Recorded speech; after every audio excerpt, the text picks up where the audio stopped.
Olá, pessoal. Tudo bem com vocês?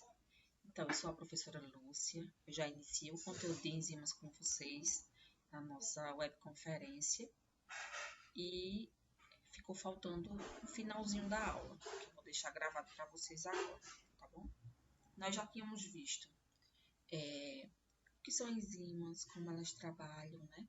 Vimos que elas têm um sítio ativo, que é onde ocorre o processo de catálise. Vimos que para que ocorra a catálise tem que haver ligações entre o substrato e a enzima.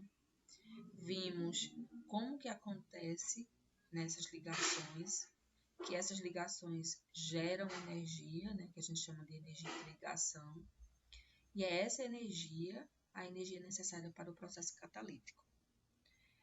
Então, essa energia, além de ser importante para o processo catalítico, ela também define a especificidade da enzima pelo seu substrato. E aí nós vamos ver agora algumas condições ideais para que o enzima consiga atuar nas suas condições ótimas, certo?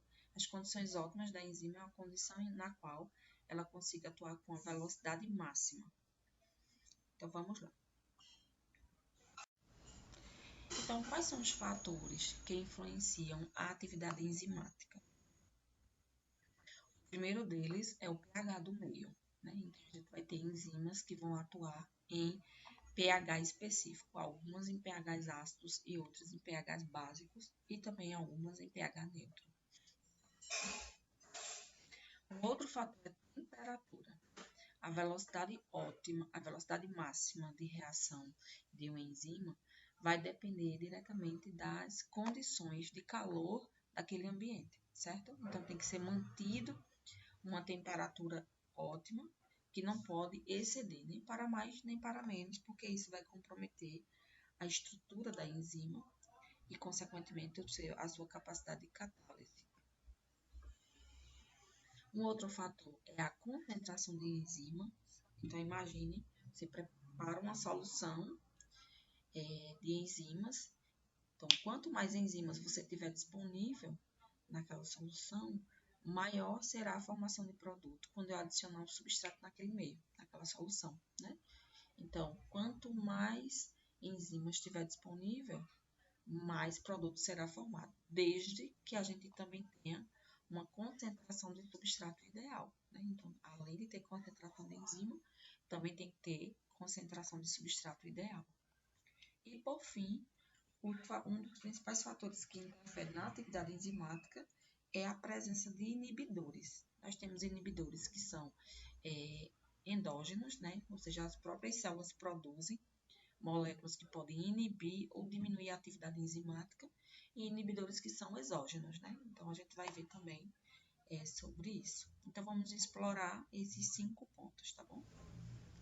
Em relação ao pH, a gente lembra que o pH, ele trata das concentrações de hidrogênio que tenha no meio, né? Quanto maior a concentração, mais ácido esse pH é, né? Então, aqui a gente tem essa curva, aqui a gente tem pH baixo, esse pH baixo aqui é um pH muito ácido, né? Onde a gente tem maior concentração de H+. Aqui no topo a gente tem o pH ótimo, pH ideal para a atividade desta enzima específica, né? Que varia entre elas. E aqui a gente vai ter o pH alcalino. Então, aqui a gente vai ter poucos hidrogênios disponíveis, certo? Como que o pH vai interferir na atividade catalítica, né? Então, a atividade catalítica das enzimas está relacionada à ionização dos aminoácidos no sítio ativo. Então, às vezes, para a enzima exercer a sua atividade catalítica, ela vai precisar estar protonada, né? Na sua cadeia lateral vai ser necessário tal hidrogênio ligado. E aí esse hidrogênio será doado para aquele substrato, para que então a gente tenha a formação de um produto. Então, nesse caso, a gente vai ter a necessidade de doar esse próton. Em outros casos, a enzima precisa estar sem o próton. Então, ela precisa estar no meio pobre em próton. Normalmente, essas enzimas são enzimas que têm atividade ótima, mas aqui, ó, na faixa de pH alcalino, certo?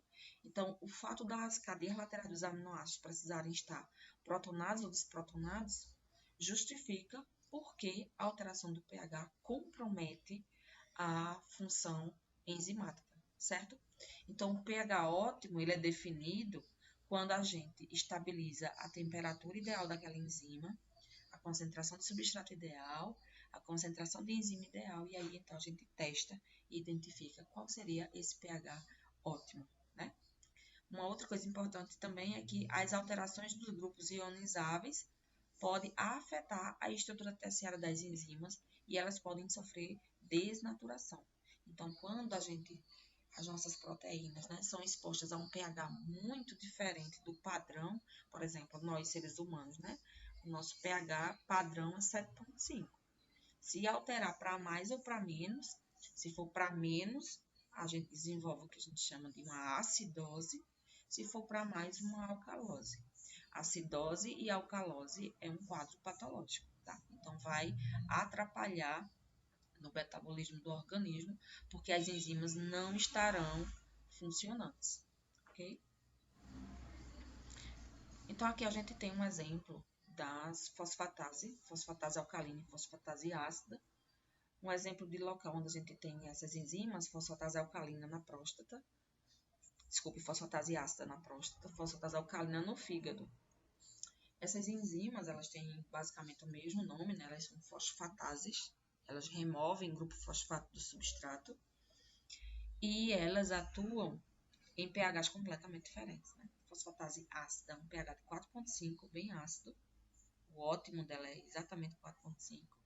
Enquanto que a alcalina, ela trabalha no pH ótimo de 9,5, certo? Então, se a gente transferir essas enzimas de meios, as duas não terão atividades, elas só vão atuar em seus pHs ideais, certo? Então, a função dos tampões biológicos e principalmente da compartimentalização desses tampões do nosso corpo, aqui eu falei para vocês, né? O tampão biológico na próstata vai estar no pH ideal para fosfatase alcalina, que é 4,5. Já no fígado, o tampão biológico precisa estar no pH alcalino de 9,5 para favorecer a atividade da fosfatase alcalina. Então, o nosso corpo ele não tem um padrão de pH para todos os tampões. Os tampões eles vão se adaptando de acordo com a necessidade enzimática. Tá? Então, a gente vai ter locais que são mais ácidos, outros que são mais básicos. Né? Um exemplo, no trato gastrointestinal, a boca é um ambiente alcalino, onde a gente tem a atividade de enzimas que só atuam em pH alcalino. Exemplo, a amilase salivar. Ela digere carboidratos, né? Já no estômago, a gente tem as enzimas que quebram as proteínas, principalmente a pepsina. A pepsina atua em pH ácido, muito ácido, né? O estômago pH em torno ali de 1,5, 2. Então, os nossos tampões biológicos, eles não são padronizados. A gente vai ter compartimentos que vai ter um pH diferente do outro. Outro fator é a temperatura. Temperaturas elevadas aumentam a velocidade da reação, porque elas vão gerar uma agitação daquelas moléculas, então vai facilitar que essas moléculas atinjam aquele estado de transição, certo? No entanto, obviamente que deve ser respeitado o que a gente chama de temperatura ótima. Temperatura ótima é a temperatura na qual a enzima atua com melhor qualidade, né? Na qual ela atinge o que a gente chama de velocidade máxima. A temperatura ótima ela é definida quando a gente consegue fixar o pH ótimo da enzima, a concentração do substrato, a concentração de enzima, e então a gente define a velocidade máxima da reação. A temperatura ótima é aquela em que a enzima opera com o máximo de eficiência, certo? É de suma importância considerar a temperatura como um dos principais fatores na regulação da atividade enzimática, porque a gente observa isso na nossa vivência, né? Quando a gente se depara com febre, um aumento da temperatura, a gente fica prostrado, a gente fica cansado, porque as nossas enzimas diminuem as suas atividades catalíticas, porque o aumento da temperatura agitam elas, interfere na estrutura delas e, consequentemente, interfere na capacidade de realizar catálise. Um outro fator que também interfere é a concentração de enzimas. né? Então, quanto maior a concentração de enzima disponível, a gente vai ter uma maior formação de produto, né? Nesse gráfico aqui a gente tem, ó, a formação de produto versus a concentração de enzimas, né? Então, aqui é unidades por milimol. Então, a gente observa que, à medida que a gente vai aumentando, a formação de produto também vai aumentando, né?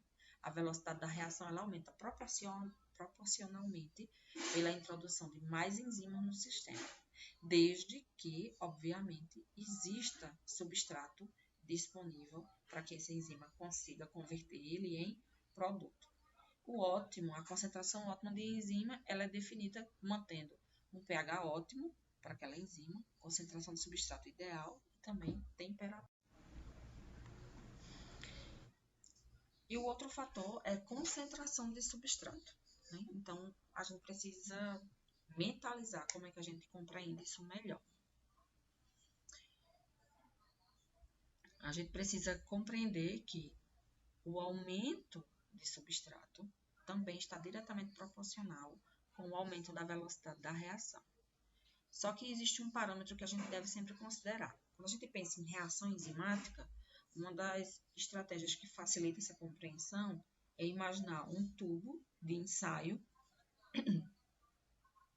na qual a gente coloca uma solução de enzimas, né? E logo em seguida a gente vai lá e adiciona aquela concentração de substrato. A gente define um tempo e aí então a gente faz a dosagem daquele produto que foi formado, né? Então, normalmente, se você vai dosar a quantidade de um produto ou a disponibilidade de uma enzima, a quantidade de um substrato ou de uma enzima, a gente dosa isso pela formação do produto. O produto é quem vai dizer quanto tem de enzima ou de substrato, né? Vai depender da variável que eu esteja querendo encontrar. Ou seja, se eu estiver querendo procurar a concentração de glicose no sangue, então eu tenho que ter uma concentração de enzima padronizada, né? E aí eu preparo o tubo de ensaio com aquela enzima e aí eu adiciono, então, por exemplo, o soro do paciente que está com a glicose. E aí eu vejo a formação do produto, que é uma molécula de glicose um pouco transformada, gerando uma cor específica, certo? Então, imagine, você tem um tubo de ensaio, nesse tubo de ensaio você vai ter lá uma solução de enzima que você já conhece, e aí então você vai adicionar o substrato. A primeira coisa que a gente tem que entender é que a partir do momento que a gente adiciona o substrato, a gente vai começar a perder esse substrato. Isso quer dizer que aqui eu tinha um tubo só com a enzima, quando eu adiciono o substrato, aqui ó, é formação do produto. A velocidade da reação, a velocidade inicial eu vejo pela formação do produto. Então, a gente observa esse aumento imediato da formação do produto e depois, como o substrato vai diminuindo, né? A gente então observa uma diminuição nessa subida, né? Ela vai então se tomando essa curva, né? Formando essa curva mais hiperbólica. Então, quais são os eventos que vão estar acontecendo nesse tubo de ensaio, né? Você tem lá a enzima, você adiciona o substrato, e aí, então, esse substrato vai se ligar à enzima e a enzima vai transformar ele em um produto. A concentração ideal de substrato é uma concentração em que a gente tem uma padronização, né? Entre a concentração de enzima e a concentração de substrato. O excesso de enzima vai manter a velocidade baixa dessa reação. O excesso de substrato também não vai interferir, porque não tem tanta enzima disponível. O que tem que ser encontrado é esse equilíbrio. A enzima disponível em uma quantidade ideal, correlacionando isso ao seu substrato. Então, aqui a gente tem esses gráficos, né, que mostram que a velocidade inicial da reação ela é realmente bem linear. Ou seja, eu tenho um tubo de ensaio e nesse tubo eu vou ter concentrações de substratos diferentes, tá? 0,2 micromol, 0,5 micromol e 10 micromol. E aí, então, eu adiciono enzimas em qualquer um deles. Observem que no slide anterior eu falei, eu tenho uma solução de enzima e adiciono substrato, e aqui eu tenho esse substrato e adiciono a enzima. A ordem dos fatores não vai interferir na formação do produto, certo? Adicionou, homogeneizou, espera o tempo para fazer a leitura do produto. Então, a gente observa em 0,2 micromol que o máximo de formação do produto é bem menor do que quando a gente compara 5 e do que quando a gente compara 10. Né? Então, isso quer dizer que a concentração de substrato associada a uma concentração ideal de enzimas é quem vai, então, definir essa formação de produtos, né? Mas o que esse gráfico nos chama a atenção é que a velocidade inicial, que é nos primeiros segundos que eu adicionei a enzima a esse substrato, a gente observa que ela é um tiro linear, né? Parece uma flecha mesmo. Ela é linear, como está o pontilhado. Como está aqui o pontilhado. Depois, como o substrato vai acabando, você observa que a velocidade ela vai, então, caindo um pouco, né? Formando essa curva hiperbólica. Ela não segue esse padrão linear. Isso acontece exatamente porque a disponibilidade de substrato vai diminuindo. Por isso que quando a gente vai dosar produto, a gente dosa normalmente nesse estágio inicial. Né? Então, nos primeiros minutos que a gente faz a dosagem. Ou então, se a gente aumentar esse tempo, esse é tem que ser um protocolo muito bem estabelecido. Né? Então, a dosagem de glicose, a gente prepara, adiciona o soro do paciente a enzima, dispara um cronômetro de 10 minutinhos. Então, aquilo ali tem que ser padronizado, entendeu? Porque eu tenho que dosar nesse período inicial. Então, o período em que a gente tem a formação do produto. Aqui a gente tem duas enzimas que têm comportamentos bem diferentes. Essa daqui, ó, ela tem esse tiro inicial, né, bem linear. E aí, depois, então, ela vai formando a curva hiperbólica. Já essa daqui não, ela vem mais preguiçosa, né? Aí depois, então, é que ela vai aumentando, né? Então, a gente tem enzimas que formam uma curva hiperbólica com esse aumento inicial. E temos essa que tem essa curva mais sigmoide, certo? Elas são isoenzimas, são as hexoquinases, elas existem em 4 tipos. E elas têm afinidades diferentes pela molécula de glicose, certo? A hexoquinase 1, ela tem muita afinidade. Observe que quando a glicose entra no tubo, imediatamente ela liga e já começa convertendo. Já essa daqui não, ela tem uma menor afinidade pelo seu substrato. E aí, então, ela vai trabalhando mais lentamente. Então, a velocidade da reação enzimática, ela é um item importante dentro da enzimologia, né? Porque é o item que trata da cinética enzimática, desse movimento de formação de produto, né? Então, a cinética enzimática é a parte da enzimologia que estuda a velocidade das reações enzimáticas através da transformação dos substratos em produto, tá? Então, aqui só mais uma vez, né, mostrando para vocês como que acontece esse processo. A gente tem a enzima, liga o substrato, e aí, então, forma o complexo enzima-substrato, e aí a enzima converte o substrato num produto que é, então, liberado. Observe que a gente tem vários eventos acontecendo dentro daquele tubo de ensaio, né? Primeiro, você tem a enzima reconhecendo esse substrato, e isso requer um tempo, que a gente chama de K1, que é a constante de velocidade para a formação do complexo. Primeiro, a gente tem eles separados e aí a gente tem esse tempo necessário para a formação desse complexo. Depois que forma o complexo, a gente viu que as enzimas vão modificando o substrato até chegar num estágio que fique naquele ápice, que é o ponto de transição, né? Onde ela pode seguir para a formação do produto. Formou o produto, ela vai então liberar aquele produto, voltando então a ter a enzima e o produto, certo?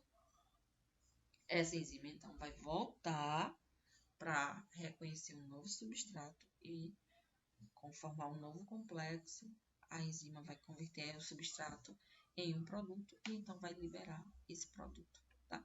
O tempo, a velocidade da conversão do complexo nos produtos livres e a enzima é o K2, que é a constante de velocidade para dissociação do complexo enzima-substrato e enzima e produto, certo? A gente lembra que quando forma um complexo enzima-substrato, esse substrato ele pode ser convertido em um produto ou ele pode voltar a ser um substrato. Né? Tá aquele ponto ali de transição. O retorno dele é uma velocidade chamada K-1, que é a constante de velocidade para a dissociação de enzima substrato em enzima mais substrato. Tá? K1 dividido por K2 é exatamente a constante de equilíbrio dessa reação. Então, é importante que a gente aplique essas observações dentro de um cenário imaginário, que seria a gente realizando a relação quantitativa entre a velocidade de reação enzimática e a concentração do substrato. Ela é definida como a equação de Michaelis e Menten. Leonor Michaelis, um enzimologista, Laude Menten é uma pediatra. E eles foram os dois cientistas que descobriram essa relação da velocidade de formação do produto. Né? Então, foram os primeiros estudiosos a falar de cinética enzimática. Que existe esse termo bem conhecido, que é a constante de Michaelis. A constante de Michaelis, ela é numericamente igual à concentração do substrato, na qual a velocidade da reação é a metade da velocidade máxima. Então, toda reação enzimática, aqui, ó, nesse eixo, a gente tem concentração do substrato, que vai aumentando, e aqui a gente tem velocidade. A gente avalia a velocidade pela formação do produto, né? E aí existe a velocidade máxima, tá? Como a gente nem sempre consegue medir essa velocidade máxima em virtude exatamente do imediato consumo daquele substrato, foi aí então que Michaelis e Menten definiu essa constante, tá? Que é a constante de Michaelis.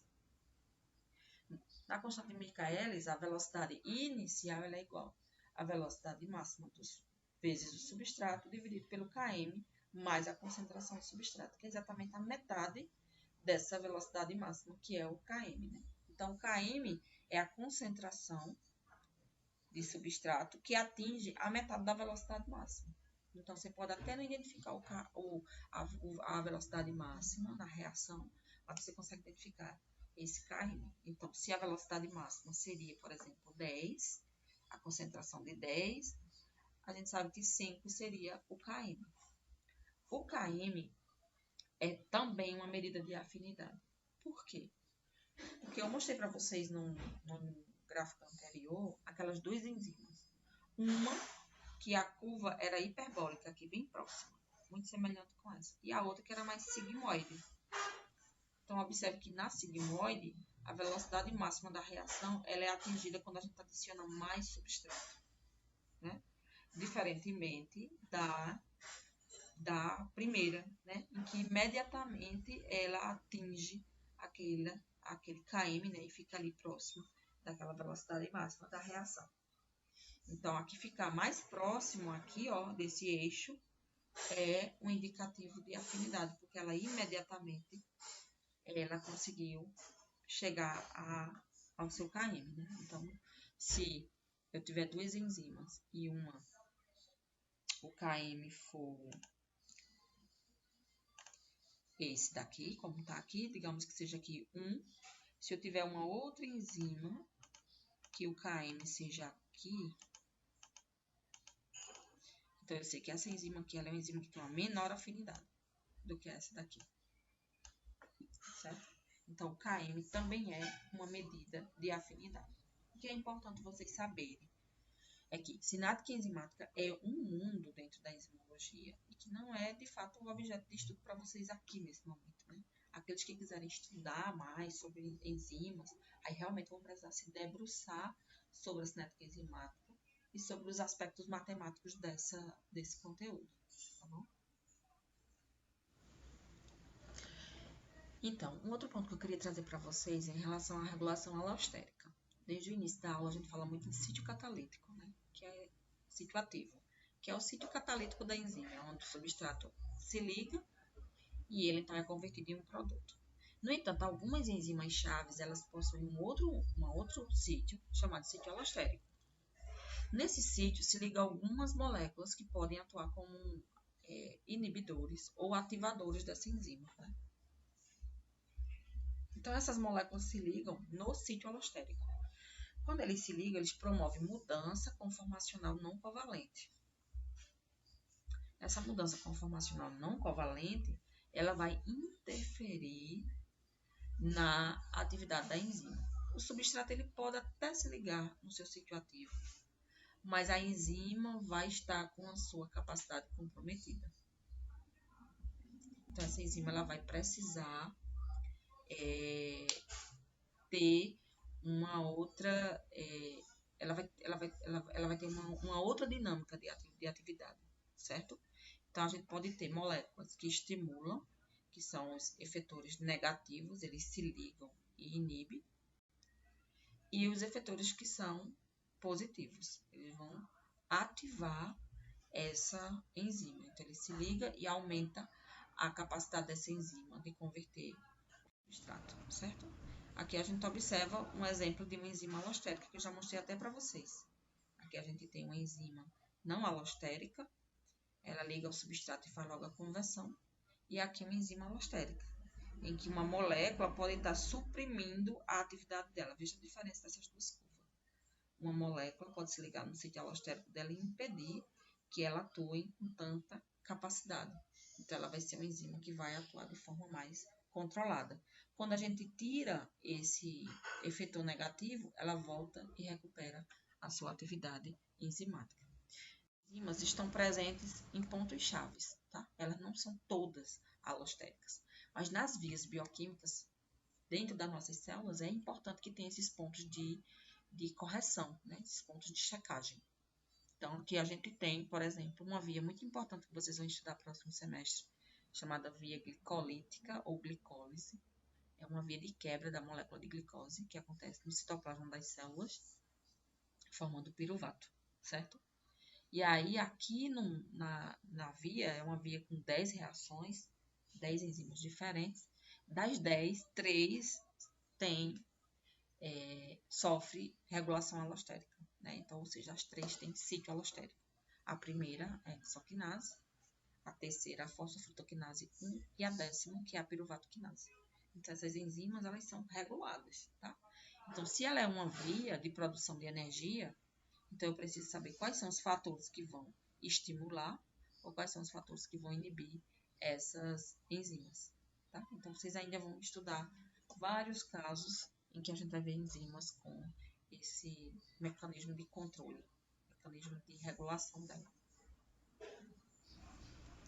Então, o último daqueles pontos era inibição enzimática, tá? Então, era o último ponto que a gente precisava ainda discutir. Deixa eu só pegar aqui o apontador. Pronto. Então, como eu falei para vocês, as enzimas elas são passíveis de regulação. Alguns elementos reguladores são endógenos, produzidos na própria célula, e outros são exógenos. Essas moléculas elas vão inibir interagindo com essa enzima de forma reversível, ou seja, ela desliga a enzima, ou de forma irreversível. De forma irreversível, ele vai se ligar de forma definitiva à enzima, e aí a gente não tem como mais recuperar aquela enzima. Ela é uma enzima que vai ser completamente perdida, tá? Então, aqui só para a gente seguir, né? Os inibidores são substâncias que reduzem a atividade das enzimas e incluem fármacos, antibióticos, conservantes de alimentos e venenos. Em relação à estabilidade da ligação entre o inibidor e a enzima, a gente distingue dois tipos de inibição, reversível e irreversível. Reversível ocorre interação não covalente entre o inibidor e a enzima retoma sua atividade após se dissociar do inibidor. Então, essa enzima ela pode ser regenerada. O irreversível ocorre modificação química na molécula enzimática e aí a gente definitivamente perde essa enzima. Há 3 classes de inibidores reversíveis. Temos o competitivo, o incompetitivo e o misto, certo? A inibição competitiva é uma inibição na qual o substrato ele compete com o sítio ativo das enzimas. Ele vai competir diretamente com o sítio ativo da enzima. E aí, nesse caso, como ele compete pelo sítio ativo da enzima, a gente vai precisar de mais substrato disponível. Quando eu preciso de mais substrato disponível, eu vou aumentar o Km daquela enzima. Então, aqui, por exemplo, Sem inibição, o KM seria esse. Com inibição, ó, o KM vem para cá. Então, eu vou precisar adicionar substrato para que eu tenha a mesma velocidade de reação, tá? Como eu vou aumentar o substrato disponível, eu não vou afetar diretamente a velocidade da reação, mas eu vou alterar o KM dessa reação. Então, aqui a gente tem, ó, a enzima substrato, a enzima inibidor. O inibidor está competindo pelo substrato. Eu tenho que adicionar mais substrato, que é o que a gente observa aqui, ó. Eu adiciono mais substrato para esse substrato competir com o inibidor e ele ocupar o lugar do inibidor. Temos também o inibidor que é incompetitivo. O inibidor incompetitivo, ele vai competir pelo sítio alostérico da enzima. Como eu mostrei para vocês, a enzima tem um sítio ativo e tem também um sítio alostérico. Então, ele vai competir pelo sítio alostérico da enzima, certo? Então, ele liga-se a um sítio da enzima distinto do sítio ativo. Então, a enzima ela não vai ter uma alteração do seu KM, porque ela não vai precisar adicionar substrato para competir com o inibidor. O inibidor não está se ligando no sítio do substrato, certo? Então, ele não vai afetar o KM, mas ela vai afetar a velocidade da reação. Ela vai tornar a enzima menos competente para o processo de conversão. Então, ela evita a formação de produto e afeta a velocidade máxima. Então, como ela afeta a velocidade de conversão, como ela afeta a atividade enzimática, ela vai, então, evitar a formação do produto. E temos a inibição mista. Na inibição mista, a gente vê que o inibidor se liga tanto ao sítio ativo da enzima quanto ao sítio alostérico. Então, ela vai se ligar nos dois locais. Então, ela vai competir com o substrato, então eu tenho que aumentar a concentração de substrato, por isso que eu altero o KM. E ela também vai afetar a velocidade da reação, porque ela vai se ligar num alostérico e vai diminuir a atividade enzimática. E, por fim, a inibição irreversível. Na inibição irreversível, o inibidor modifica covalentemente e permanentemente os grupos funcionais daquela enzima, que são os grupos funcionais do sítio catalítico, que são necessários para a catálise. Então, eles inativam a enzima completamente. Um exemplo clássico disso são as pesticidas. Então, os venenos que são utilizados no cultivo de alimentos, quando a gente consome aquele alimento, aquele veneno vai interferir no funcionamento das enzimas. Então, um exemplo deles são as pesticidas, como o chumbinho, por exemplo, que ela se liga e inibe o sítio ativo da enzima acetilcolina esterase, né? A acetilcolina esterase é a enzima responsável pela degradação da acetilcolina. Então, quando o paciente toma chumbinho, ele fica tendo estímulo neural persistente, porque quem faz esse estímulo é a acetilcolina, e essa acetilcolina não está sendo degradada pela acetilcolina esterase. Ok? Então, era isso que eu tinha para passar para vocês.